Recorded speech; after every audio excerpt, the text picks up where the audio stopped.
ભાઈ આપણે પાણાવારી આવી ગયા છે. અહીં તો બધાને રામ રામ, જય શ્રી કૃષ્ણ અને જય મુરલીધર.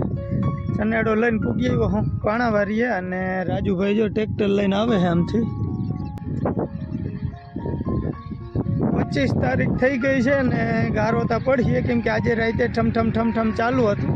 કેળા વાયા ક્યાંય ખાસ હાલતા નથી પણ કઠણ હોય એટલે થોડું ઘણું પાટોળા ભર્યા છે માર્ગમાં.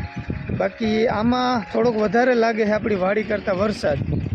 બાકી આજે રાતે ધીમું ચાલુ રહ્યું છે એટલે અટાણમાં ત્યાં વીમો રહે વાવણું થવાનું. અહીંયા ટાઈમમાં તો 8 સાડા 8 જેવો ટાઈમ થઈ ગયો છે ને મેં કીધું વેલેરા જાય તો હજી વાવવાનો પલ્લો ઘણો છે.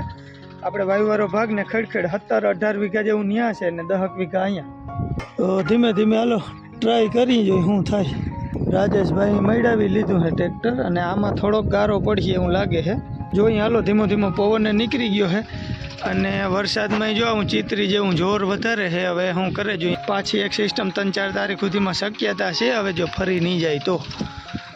બાકી અટાણે વાવણામાં હવે આખું વીંચીને આખું ગામ વવાઈ જાય એવું છે પોઝિશન. હવે વાવવામાં જોવા પણ છે નહીં ભાઈ. આમાં રાજુભાઈ રપટો હાકી ગયો તો પણ બીકનો માર્યો ફોરો હાક્યો હે. જો આ તવામાં ખડ રહી ગયું છે ભાઈ. ચાલુ કર્યો હે સનેડો પણ થોડોક ગારો પડે છે આમાં. ધીમે હાકી જોઈએ જ્યાં પૂગ્યા ત્યાં, કેમ કે હજી આપણે વાવવાનું ઘણું બાકી છે એટલે ધીમે જ્યાં પૂગ્યા ત્યાં ચાલુ કરી દઈએ. આ એક ખેતર વવાઈ જાય ને તો વાડીએ પછી ત્યાં આપણે ગમે એમ કરી શકીએ. હાલો ભાઈ 10 વાગી ગયા હે, વીઘાક જેવું વવાણું છે અને હવે અમારે પીવું છે ચા. એ ભગવાન,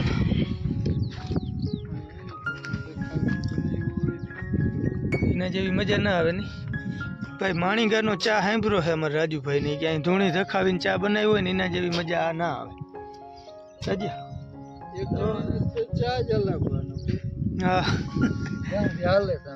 હા અને એ ખુરો મતલબ દેવતા ઠેલવાને. એટલે એક જણી કે ચા હલાવી જ રાખતી હોય, આપણે કેમ જાણે હાવ ચા પીવા જ આવ્યા હોય. ભર હાલ પાણી. અને ભાઈ આપણે પાણાવારીમાં છે ને કનેક્શન આવી ગયું છે, મીટરે આવી ગયું કનેક્શન મીટર. અને કાલે જ ને કાલ ફોન આવ્યો હતો, કાલે દયા જમ્પરે મારી ગયા હે પણ મોટર નથી આપણે વાયમાં ઉતારેલ. પાણી ભર્યું છે હજી. અને અહીંયા આપણે વાવેતર હાલે છે ભાઈ BT 32નું. 5 મહિના ઊભી રહીએ, જો નરવી રહી જાય ને રૂત હારી રહીએ ને તો 5 મહિના ઊભે ને એ જાય તો વાવી હાઈ. કેમ કે આપણું લીધેલ હતું ને બાપુ કે બદલાવવું નથી. પાણાવારીમાં આપણે શિયાળું પીતા કરવાનું ના હોય એટલે એ કે ભલે ઊભે. ક્યાં અહીંયા ક્યારે નથી થાય એમ ને, પીએ એમ નથી ને ઊંધાડ એવું હોય તો આ ઝૂંપડું આવતી રહે.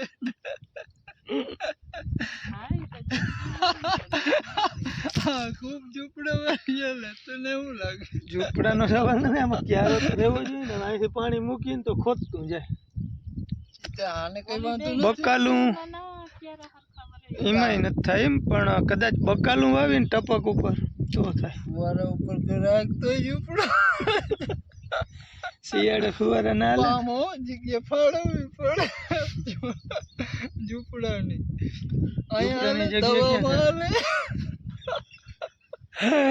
રાજુભાઈ ખુઈલો ભાઈ આજે થાંભલ્યું નહીં બે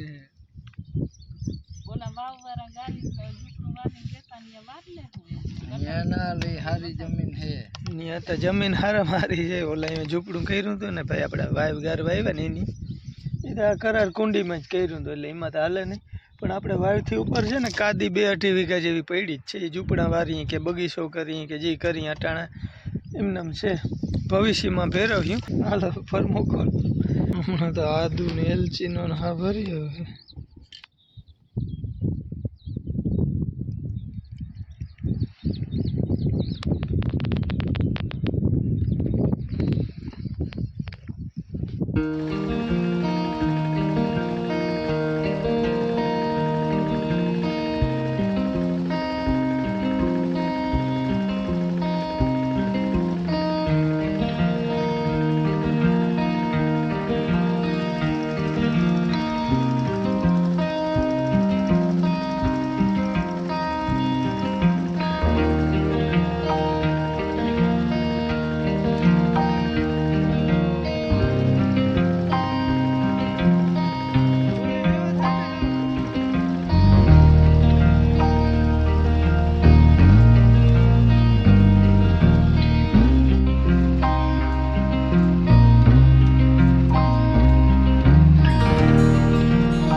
બીજા દિવસે સ્વાગત છે તમારું.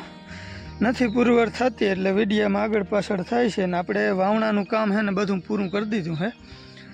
હવે વરસાદ એક લોઠો થઈ જાય ને તો એ માંગ છે, બાકી નક્કર કોઈ પાસે હવે બી રહ્યું નથી.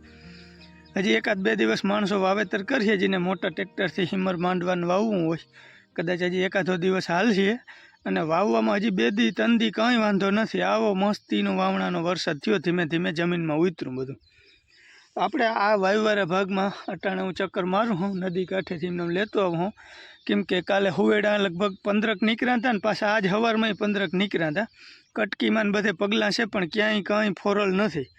જો અહીંયા આપણે 54 નંબર માંડવો વાવ્યો છે વાયવાળા ભાગમાં, તો અહીંયા બધા બી પડ્યા છે પણ અહીંયા જો કે આવ્યા નથી. આવ્યા હોત તો કદાચ ટ્રાય કરે જ ખાવા પીવાની, પણ નદી કાંઠેથી બધે ચક્કર મારીને આવ્યો હું, ક્યાંય કંઈ એક ટોચોય મારેલ નથી. પગલાં ઘણા છે છેલ્લી કટકીમાં.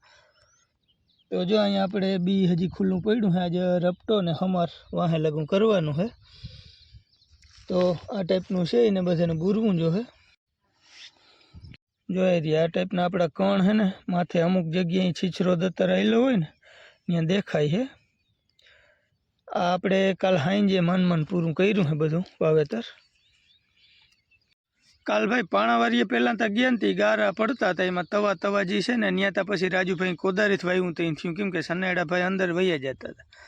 પછી આગળ હાલે ને પાછળ હાલે, દતાર ઉપાડી લ્યો તો ખસતો નહોતો, કેમ કે હાવ રબડી હતી, એમાં બેસી જાય સનેડો. એટલે થોડુંક લગભગ 2:30 વાગે, 2:30 વાગે અમે ત્યાંથી છૂટા થયા. 2:30 વાગે ત્યાં બપોરા કર્યા પાણાવારીએ. પછી ત્યાંથી આવીને અહીંયા વાયવાળા ભાગમાં ચાલુ કર્યું. ત્યાં પાડોશી કે મારે વાવેતર થઈ ગયું છે, જો જરૂર હોય તો એ કે આવું. એ ભાઈનો સનેડો ને મારો સનેડો બે મૂક્યા હતા. એ હાંજે માન ફ્રી થયા. પછી આ વાયવાળો ભાગ ને અહીં ખડખડ એટલું જ રહ્યું હતું. બાકીનું જે આગલા દિવસનું આપણે પરમ દિવસનું વાવેતર કરેલ છે ને એમાં આજ રાતે રપટો હાંકી નાખ્યો છે. હજી 2 દી થઈ ગયા છે. એક શ્વાસ ખાવાનું વેરું આવ્યું નથી. એક આ રાતે ભૂંડણાની બીક, એટલે થોડું જાજુ એનું ધ્યાન રાખવું ને બધું થોડુંક હાર્ડ થઈ પડે છે. તો હાલો હવે આજનો વિડીયો નવો શરૂ કરી એની પહેલાં આનો આપણે એન્ડ કરી દઈએ. અને મારે આમાં આંકવો છે રપટો હમાર. રાજુભાઈ દૂધ ભરીને આવી ગયા છે, તો હવે એ તૈયારી કરી સાટાની. જોકે હવે આવવાની શક્યતા અટાણ લાગતી નથી, પણ કદાચ આવી જાય ને તો રપટો હમાર પાછા આપણા રહી જાય. એના કરતાં વહેલેરું ચાલુ કરી દઈ તો વાવેતરનું કામ ટૂંકમાં ક્લિયર કટ થઈ ગયું છે ને હવે રપટાની શરૂઆત આમાં કરવી. ઉમાં રાત હાંકી નાખ્યું, લગભગ 12 વાગ્યા ને ત્યાં આગલા દીનું વાવણું હતું ને એમાં બધામાં આપણે હાંકી નાખ્યું હે. તો હાલો આ સાથે આજના વિડીયોનો એન્ડ કરી દઈ. ફરી મળી નવા વ્લોગ સાથે. ત્યાં સુધી આવજો. રામ રામ.